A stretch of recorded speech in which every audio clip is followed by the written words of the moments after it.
जैसे बाकी डिप्रेशन जो टिपिकल क्लिनिकल डिप्रेशन होता है वैसे ही विंटर डिप्रेशन भी होता है। ये खास मौसम में होता है, ये विंटर में भी हो सकता है, समर में, स्प्रिंग, ऑटम, लेकिन जो सबसे ज़्यादा कॉमन है वो है विंटर में। 18 से 30 साल की उम्र में ज़्यादा होता है, बट ये छोटों में भी हो सकता है, बुजुर्ग लोगों में भी हो सकता है, लेकिन इस उम्र में 18 और यंग लोगों में ये ज़्यादा पाया जाता है और औरतों में देखा गया है ज़्यादा। सबसे इम्पोर्टेंट जो है दवाइयों के बगैर जो है इलाज बोलते हैं वो लाइट थेरेपी हम बोलते हैं। आप सुबह उठे, आप 15 मिनट, आधा घंटा, 2 मिनट बैठेंगे।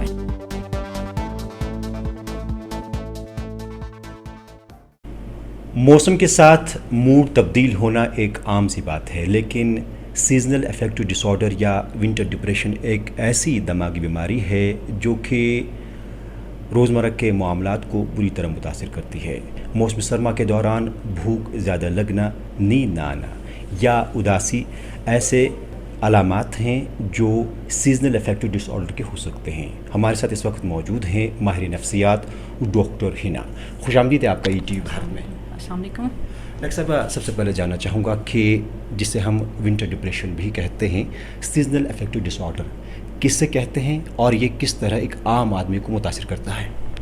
देखिए, जैसे आपने कहा, हमारी लैंग्वेज में इसे हम सीजनल अफेक्टिव डिसऑर्डर बोलते हैं, SAD, sad seasonal affective disorder, या सिंपल लैंग्वेज में हम बोलेंगे विंटर डिप्रेशन होता है। जैसे बाकी डिप्रेशन जो एक टिपिकल क्लिनिकल डिप्रेशन होता है वैसे ही विंटर डिप्रेशन भी होता है। जैसे मन नहीं लगना, उदासी फील करना, दूसरों के साथ बात करने का मन नहीं है, जॉब पे निकलने का मन नहीं है, काम करने का दिल नहीं है, वो सिम्टम जो होते हैं वो इसमें भी होते हैं, टिपिकल डिप्रेशन में भी होते हैं। बट कुछ चीज़ें होती हैं जो मुख्तलिफ होती हैं फ्रॉम टिपिकल डिप्रेशन।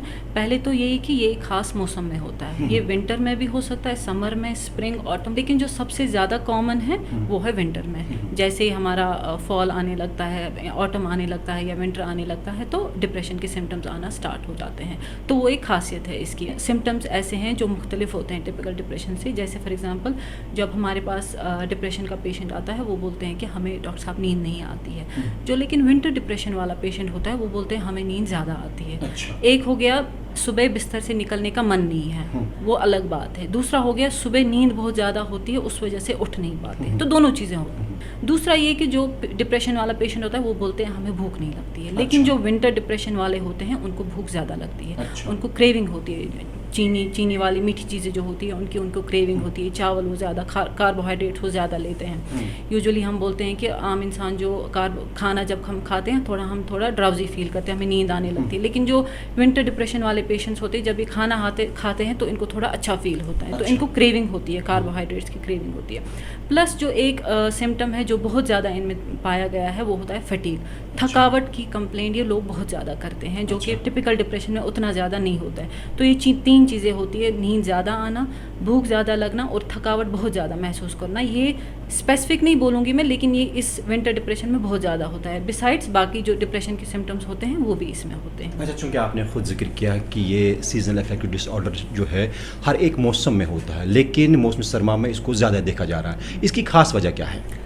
देखिए, जैसे हम देखते हैं हमारी बॉडी जो है हमारी, या हम बोलेंगे कि विंटर डिप्रेशन हम बोलते हैं। हर किसी को विंटर डिप्रेशन नहीं होता है, विंटर सबके लिए आता है मगर हर किसी को नहीं होता है। तो हम बोलते हैं कि एक फर्टाइल ज़मीन जो है वो कुछ चीज़ों के लिए, कुछ लोगों के लिए बनी हुई होती है। जैसे उनको हम बोलते हैं इनको जेनेटिक प्रीडिस्पोजिशन है, हेरिडिटी होती है कुछ लोगों को, जिनको माँ बाप में, मासी, पुफियाँ, चाचा जिसमें डिप्रेशन होगा उनमें ज़्यादा चांसेस होते हैं ये डिप्रेशन हो सकता है। हाँ, जेनेटिक्स उनमें इन्वॉल्व होते हैं, तो उन लोगों में ज़्यादा हो सकता है। अब उन लोगों में भी जब एनवायरनमेंट में कुछ फैक्टर्स होते हैं वो कंट्रीब्यूट करते हैं। जैसे ही विंटर आने लगता है, दिन छोटे होने लगते हैं, लाइट कम हो जाती है। तो हमारी बॉडी में क्या है, हमारी बॉडी में एक क्लॉक है।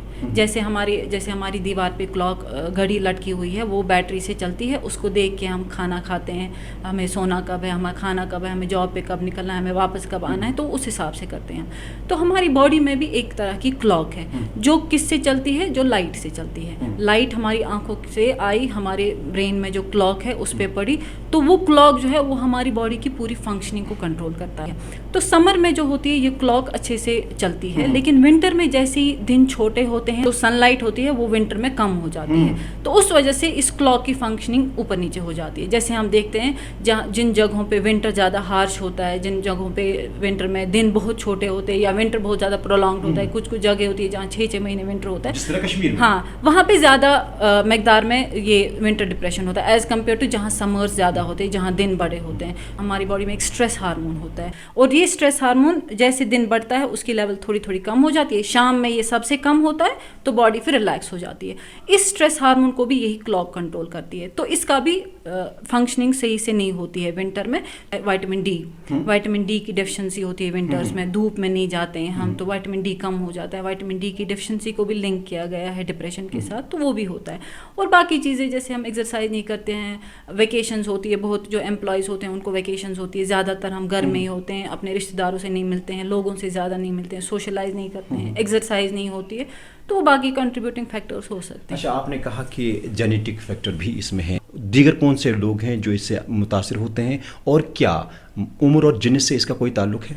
देखिए, क्लियर कट हम कभी नहीं बोल सकते कुछ कि किसको होगा किसको नहीं होगा। मेरी फैमिली में एक बंदे को है, मैं ये नहीं बोलूंगी कि मुझे क्लियर कट होगा। हाँ, ये है कि फर्टाइल चांसेस है, लेकिन क्लियर कट हम किसी को नहीं बोल सकते। और किसी को ये भी होता है कि जेनेटिक प्रीडिस्पोजिशन कुछ भी नहीं हो सकती, लेकिन उसको भी हो सकता है। सो क्लियर कट हम कभी नहीं बोल सकते कि किसको होगा किसको नहीं हो सकता है। अब ये है कि चांसेस हम बोल सकते हैं किसको, कौन एट रिस्क है, कौन ज़्यादा प्रोटेक्टेड है, कौन कम प्रोटेक्टेड है। अच्छा, उम्र और जिन्स का क्या ताल्लुक है इससे? ये ज़्यादा यंग लोगों में पाया गया है, जैसे 18 से 30 साल की उम्र में ज़्यादा होता है, बट ये छोटों में भी हो सकता है, बुजुर्ग लोगों में भी हो सकता है, लेकिन इस उम्र में 18 और यंग लोगों में ये ज़्यादा पाया जाता है। और औरतों में देखा गया है ज़्यादा, मर्दों के कंपैरिजन में औरतों में ज़्यादा पाया जाता है। जो रिसर्च हुई है इसमें ये देखा गया है कि इस एज ग्रुप में ज़्यादा लोग अफेक्ट होते हैं इस वजह से। अच्छा, बच्चे भी मुतासिर हो सकते हैं इस बीमारी से? हो सकते हैं, लेकिन अफेक्ट कोई भी हो सकता है, किसी को भी हो सकता है, लेकिन ये एज ग्रुप ज़्यादा होता है। हाँ, तो आप रोज़ाना की ओपीडी में जब मौसम सरमा में देखती है तो किस तरह के पेशेंट आपके पास आते हैं और तादाद कितनी बढ़ जाती है वादी कश्मीर में खासकर? देखिए, पर से यहाँ पे रिसर्च इस पे कोई नहीं हुई है, लेकिन हाँ ओपीडी में रश बढ़ जाता है। हमें जैसे पेशेंट्स आते हैं और क्रॉनिक पेशेंट्स होते हैं हमारे पास जो पहले से ही बहुत ट्रीटमेंट ले रहे हैं, जो डिप्रेशन के लिए ऑलरेडी ट्रीटमेंट पे होते हैं, ठीक होते हैं। जैसे कोई डोज हमने दवाई की थी वो ठीक थे दवाई पे, लेकिन जैसे ही मौसम ख़राब होना स्टार्ट हुआ, फॉल आया, विंटर आया, तो वो सेम डोज पे जिसमें वो समर में ठीक थे वो आते हैं सिम्टम्स लेके। तो कुछ टाइम के लिए हमें उनकी दवाइयों की डोजेस थोड़ी बढ़ानी पड़ती है या दवाइयाँ थोड़ी चेंज करनी पड़ती है, और जैसे ही मौसम फिर से ठीक होने लगता है तो हम दवाइयों का डोज थोड़ा कम करते हैं, क्योंकि उस टाइम ऑटोमेटिकली उनके डिप्रेशन में काफ़ी फ़र्क आ जाता है। अच्छा, ये हर एक उस बीमार को हो सकता है जो पहले ही किसी दिमागी बीमारी में मुब्तला हो?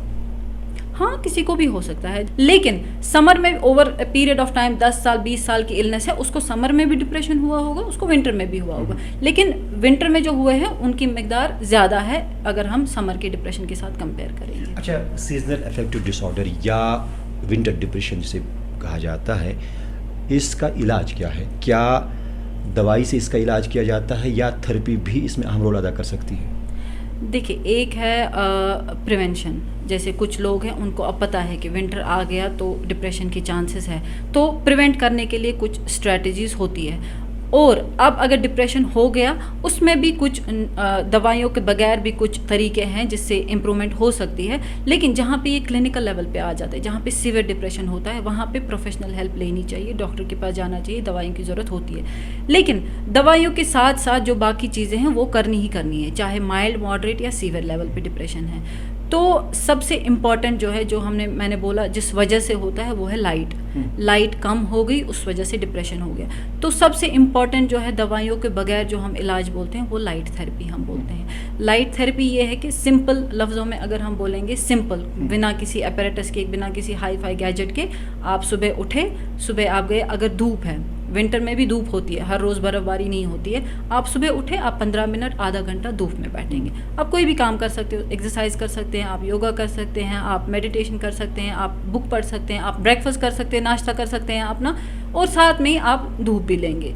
ठीक, तो वो हो गया सबसे नेचुरल तरीका। अब कभी जब बर्फ़बारी होती है, बारिश होती है, धूप नहीं होती है, तो आप घर में, हमारे पास डिवाइसेस भी आते हैं इसके, लाइट थेरेपी बॉक्सेस होते हैं, वो छोटा सा एक डिवाइस होता है, वो लाइट एमिट करता है, तो उसके सामने सुबह आपने 15 मिनट, आधा पौना घंटा बैठना है और अपना काम बाकी सारा करना है। अब अगर वो भी अवेलेबल नहीं है कभी, तो क्या करना है, सारे बल्ब्स ऑन करने हैं, कर्टन्स हटाने हैं, लाइट अंदर, जितनी भी अब लाइट है उतनी लाइट अंदर आने देनी है। मतलब मेन क्रक्स ये है कि आप जितना हो सके आपने लाइट में बैठना है, अंधेरे में आपको नहीं बैठना है। विंटर में हम यूजुअली क्या करते हैं, कांगरते पे ब्याह पर्दे सारी त्रामा लाइट्स हम डिम करते हैं। अब एक तो बिजली होती नहीं है पहले, अब मीटर भी आ गए हैं तो उस वजह से भी प्रॉब्लम हो गई है। बट जितना हो सके लाइट में बैठना है, क्योंकि लाइट सबसे इंपॉर्टेंट फैक्टर इसमें है। चाहे वो आपको धूप मिले बाहर से, चाहे आपको आर्टिफिशियल लाइट मिले, चाहे आपको बल्ब मिले, कुछ भी मिले, something is better than nothing. Best है अगर आप सनलाइट में बैठोगे या आर्टिफिशियल डिवाइस जो अवेलेबल है, बेस्ट वो है। अब अगर वो भी अवेलेबल नहीं है तो एटलीस्ट आप सारे बल्ब्स ऑन रखोगे, कर्टन्स पर्दे हटाओगे, बाहर की लाइट को अंदर आने दोगे, तो वो सबसे अच्छा रहता है। इसके लिए वो कोई भी कर सकता है और उसके लिए ज़्यादा मेहनत की ज़रूरत भी नहीं पड़ती है। दूसरा जैसे ये है कि विटामिन डी की डिफिशिएंसी, मैंने बोला विटामिन डी की डिफिशिएंसी की वजह से हो सकता है, तो आप सप्लीमेंट ले सकते हो। कश्मीर में यूजुअली देखा गया है कि विटामिन डी लोगों में बहुत कम होता है, तो हमें वैसे भी सप्लीमेंट्स लेनी चाहिए। नॉट ओनली हमें मेडिसिन की सूरत में लेना चाहिए, कुछ खाने जिनमें विटामिन डी ज़्यादा होता है, जैसे दूध है, दही है, अंडे है, संतरे का जूस है, वो चीज़ें आप ले सकते हो जिनमें विटामिन डी ज़्यादा होता है, क्योंकि विटामिन की डेफिशिएंसी से भी डिप्रेशन हो सकता है। तो वो होगी एक चीज़। दूसरा ये कि एक्सरसाइज, आपने अपनी लाइफस्टाइल को थोड़ा मॉडिफाई करना है, कार्बोहाइड्रेट आपने कम करना है, स्लीप साइकिल, स्लीप हाइजीन हम बोलते हैं, स्लीप हाइजीन करनी है। जैसे फॉर एग्जांपल विंटर में हम यूजुअली करते हैं, हम बिस्तर में ही बैठते हैं, वाटर बॉटल होगी, कांगड़ी होगी, इलेक्ट्रिक ब्लैंकेट, कुछ भी होगा, बिस्तर में ही बैठेंगे, वहीं पे हम सारा काम करेंगे। हाँ, वो नहीं करना है। और बाकी चीज़ें जैसे एक्सरसाइज है, सोशलाइज करना है, लोगों से मिलना है, बातें करनी है, फैमिली के साथ रहना है, थोड़ा बाहर जाना है, इधर उधर करना है, एक ही जगह बिल्कुल रेस्ट्रिक्टेड नहीं रहना है। पानी पीना है बहुत ज़्यादा, यूजुअली हाइड्रेशन विंटर्स में बहुत कम होती है, तो पानी पीना है बहुत ज़्यादा। ऐसी बहुत सारी चीज़ें जो आप दवाई के बगैर कर सकते हैं। बस पहला स्टेप जो होता है वो मुश्किल होता है, वो हमने लेना होता है। अच्छा, इलाज की जब हम बात करते हैं, अगर खुदा न खास्ता किसी को ये बीमारी होती है तो क्या क्लिनिकल साइकोलॉजिस्ट के पास जाना होगा या साइकियाट्रिस्ट के पास जाना है? देखिए, डिपेंड करता है सीवियरिटी किस लेवल की है। जैसे मैंने कहा, एक तो ये चीज़ें सारी हो गई जो मैंने बोली अभी। फिर अगर पेशेंट की चॉइस पे भी डिपेंड करता है। अगर आप चाहते हो, आप दवाइयाँ नहीं लेना चाहते हो, आप थेरेपी करना चाहते हो, तो CBT जो हमारे पास है, बिहेवियरल थेरेपी जो हमारे पास है, वो एक रेकमेंडेड ट्रीटमेंट, वो एक रेकमेंडेड ट्रीटमेंट है इसके लिए। तो आप साइकोलॉजिस्ट के पास जा सकते हैं। लेकिन कभी बहुत बार ऐसा होता है कि डिप्रेशन इतना सीवियर होता है, सिर्फ ये चीज़ें करने से, लाइट थेरेपी, सप्लीमेंट लेने से, एक्सरसाइज करने से या थेरेपी करने से, बिहेवियरल थेरेपी, कॉग्निशन, साइकोथेरेपी करने से ठीक नहीं होता है। उस टाइम आपको दवाइयों की ज़रूरत पड़ सकती है, तो उस टाइम आपने जाना है साइकियाट्रिस्ट के पास। हमें कश्मीर में यहाँ हर डिस्ट्रिक्ट में साइकियाट्रिस्ट अवेलेबल है। आप किसी भी डिस्ट्रिक्ट हॉस्पिटल में जा सकते हैं, मेडिकल कॉलेजेस यहाँ खुले हैं, आप वहाँ जा सकते हैं। साइकियाट्रिस्ट हर जगह अवेलेबल है। तो साइकियाट्रिस्ट को अगर लगा, वो खुद भी एसेस करेंगे, अगर उनको लगा कि सीवियरिटी इतनी ज़्यादा नहीं है, दवाई की ज़रूरत नहीं है, तो वो खुद बोलेंगे आपको थेरेपिस्ट के पास, वो खुद रेफ़र करेंगे। हमें most of the time hospital में थेरेपिस्ट भी अवेलेबल है। तो ऐसे ही हमें एज ए कॉमन मैन भी रियलाइज़ करना चाहिए कि अगर मुझे ये प्रॉब्लम है तो मुझे किसके पास जाना है, कौन एक्सपर्ट है इस फील्ड में, तो मुझे उसके पास जाना है। वो बहुत ज़्यादा इंपॉर्टेंट है, क्योंकि कभी कभी मिसमैनेज हो जाता है। बहरहाल, आपने सीजनल अफेक्टिव डिसऑर्डर या विंटर डिप्रेशन, अलामात, वजूहात और इलाज से मुतल्लिक हमसे बात की और हमें अपना कीमती वक्त दिया। आपका बेहद शुक्रिया। Thank you so much. ये थी डॉक्टर हिना साहिबा, जिनका साफ कहना है कि विंटर डिप्रेशन उतनी ख़तरनाक बीमारी नहीं है, अलबत्ता एहतियात और बर वक्त इलाज इस बीमारी को ठीक कर सकता है। वीडियो जर्नलिस्ट सजाद अमीन, परवेज़ुद्दीन, ETV भारत, श्रीनगर।